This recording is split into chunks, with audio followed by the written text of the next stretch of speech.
Hi friends, welcome to my channel. Welcome to my SBK Finance family members కు స్వాగతం స్వాగతం friends నా ఆత్మకథలో భాగంగా ఈరోజు పార్ట్ టూ పార్ట్ టూ ఏంటిదంటే ఫ్రెండ్స్, ఇప్పుడు మా నాన్నగారు ఇదివరకు చెప్పాను కదా, ఇదివరకు ఫస్ట్ ఎపిసోడ్లో చెప్పాను కదా, నేను పుట్టింది పెరిగింది అజంజాయి మిల్ కాలనీ వరంగల్. అలాగే మా నాన్నగారి పేరు చెప్పాను, మా అమ్మగారి పేరు చెప్పాను. మా నాన్నగారు వచ్చేసి ఆయన వారు ఏం చేసేవారంటే అజం జాహీ మిల్లులో పనిచేసేవారు ఇక్కడ వరంగల్లో. అజం జాహీ మిల్ అంటే అజం జాహీ మిల్ ఒక క్లాత్ మ్యానుఫ్యాక్చరింగ్ ఫ్యాక్టరీ, చాలా పెద్ద ఫ్యాక్టరీ అజం జాహీ మిల్. దాదాపుగా అందులో ఒక 3,000 మంది పర్మనెంట్ ఉద్యోగులు పనిచేసేవాళ్ళు. మరియు తాత్కాలిక వేతనాల మీద టెంపరవరీ సబ్స్టిట్యూట్ అని చెప్పేసి ఇట్లా మొత్తం కలిపితే 5,000 మంది పైచీలకు పనిచేసేది. ఇకపోతే కాంట్రాక్ట్ పద్ధతిలో, ఇకపోతే ఇంకా వేరే వేజెస్, డైలీ వేజెస్, చిన్న చిన్న కాంట్రాక్ట్ పద్ధతిలో చూసుకుంటే మాత్రం మొత్తంగా ఒక మినిమం 5 నుంచి 10,000 లోపు మంది వరకు అప్పుడు ఈ అజం జాహీ మిల్లులో పనిచేసేది. అలాంటి అజం జాహీ మిల్లులో మా నాన్నగారు ఒక ఆటోమేటివ్ మిషన్ యొక్క ఆపరేటర్గా పనిచేసేవారు. అప్పుడు మేము ఇక్కడ మిల్ కాలనీ క్వార్టర్స్లో ఉండేవాళ్ళం. మా నాన్నగారు అజం జాహీ మిల్లులో పనిచేసేది కాబట్టి మాకు కంపెనీ క్వార్టర్స్ అనేది ఉండేది. ఇక అజం జాహీ మిల్లు గొప్పతనం గురించి చెప్పాలంటే ఫ్రెండ్స్, అది మామూలుగా చెప్పాలంటే అది వర్ణించలేము.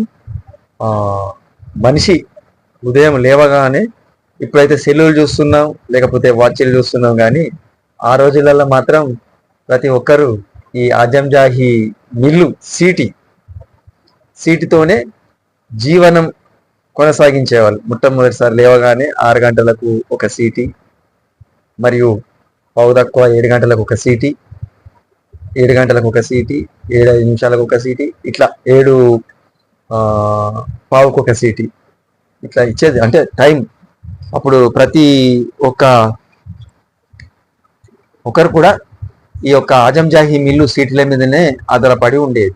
ఈ యొక్క అజం జాహీ మిల్లు సీటి దగ్గర ఈ అజం జాహీ మిల్లు నుండి మొదలు పెడితే సరౌండింగ్ అంటే ఇప్పుడు మొత్తం చుట్టుపక్కల ఒక 30 నుండి 50 కిలోమీటర్ల లోపు వరకు ఈ యొక్క అజం జాహీ మిల్లు సీటి అంటే విజిల్ అనేది వినబడేది. మనిషి జీవన ప్రమాణం, ఆ జీవనం ప్రతిదీ ఆ మిల్లుతోనే ఆధారపడి ఉండేది అన్నమాట. ఆ పరిస్థితి లోపల ప్రతి ఒక్కరూ ఆ సీటి మీదనే ఆధారపడేది. 6 గంటలకు దగ్గర 1 నిమిషం, అట్లా 1 నిమిషం 1.5 నిమిషం అట్లా విజిల్ వచ్చేది. అప్పుడు అంత టైం ఎవరు కూడా అంత చూడకపోయేది. కాకపోతే ఏంటంటే చాలా టైం అన్నట్టు. చుట్టుపక్కల అప్పుడంతా సైలెన్స్ వాతావరణం. ఇప్పుడంటే మనకు వెహికల్స్, హారన్స్ అవి ఇవి ఉండడం వల్ల మనకు ఏది సరి అయినటువంటి హియరింగ్ అనేది లేదు. కాబట్టి పైగా ఇప్పుడు అజం జాహీ మిల్లు సీటు కూడా లేదు. దానివల్ల ఇప్పుడు మనము దాన్ని అర్థం చేసుకునే పరిస్థితిలో లేదు. అప్పుడు ఏంటంటే ప్రశాంతమైన వాతావరణం, వెహికల్స్ ఎక్కువ రోడ్ల పైన ఉండకపోయేది, హారన్ల సౌండ్ కానీ అది కానీ ఇది కానీ ఉండకపోయేది.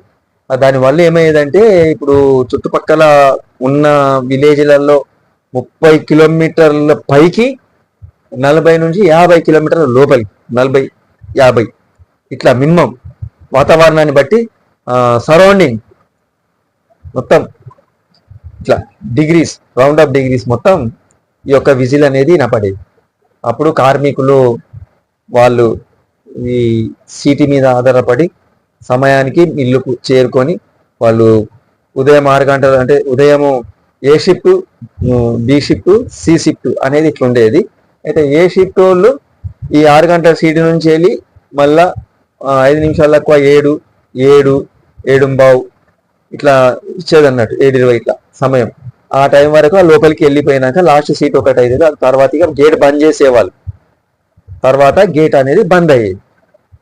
ఇకపోతే బి షిఫ్ట్ వాళ్ళు ఎప్పుడంటే బి షిఫ్ట్ వాళ్ళది ఎట్లుంటుంది అంటే మళ్ళీ 2 గంటల నుంచి వెళ్ళి స్టార్ట్ అవుతుంది. వాళ్ళు 2 గంటల నుంచి వెళ్ళి వీళ్ళు మళ్ళా అదే సీటీ సేమ్ మళ్ళీ అది కూడా 1 minute టు 1.5 minute అంటే పెద్దగా ఇచ్చేది అన్నట్టు ఆ విజిల్. ఓకేనా ఫ్రెండ్స్?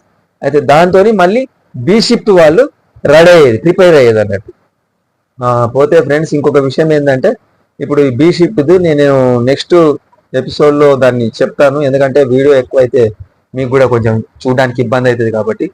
ఫ్రెండ్స్, నా ఆత్మకథ పార్ట్ 2 ఇది మీరు చూడండి మీరు కూడా.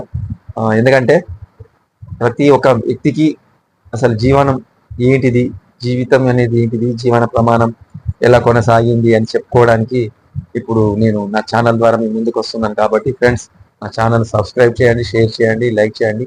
అసలు ఈ ఎపిసోడ్ నేను మొన్ననే పెడదాం అనుకున్నాను. వాతావరణం సహకరించకపోవడం వల్ల, ఈ వర్షాల వల్ల నాకు కొంచెం వీలు కాలేకపోయింది ఫ్రెండ్స్. అందుకోసమనే కొంచెం లేట్గా పెడుతున్నందుకు అన్యదా భావించద్దు.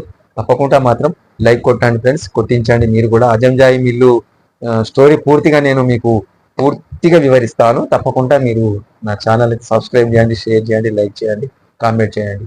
ఓకే ఫ్రెండ్స్, 3వ ఎపిసోడ్తో మళ్ళీ మీ ముందుకు వస్తాను. Thank you friends.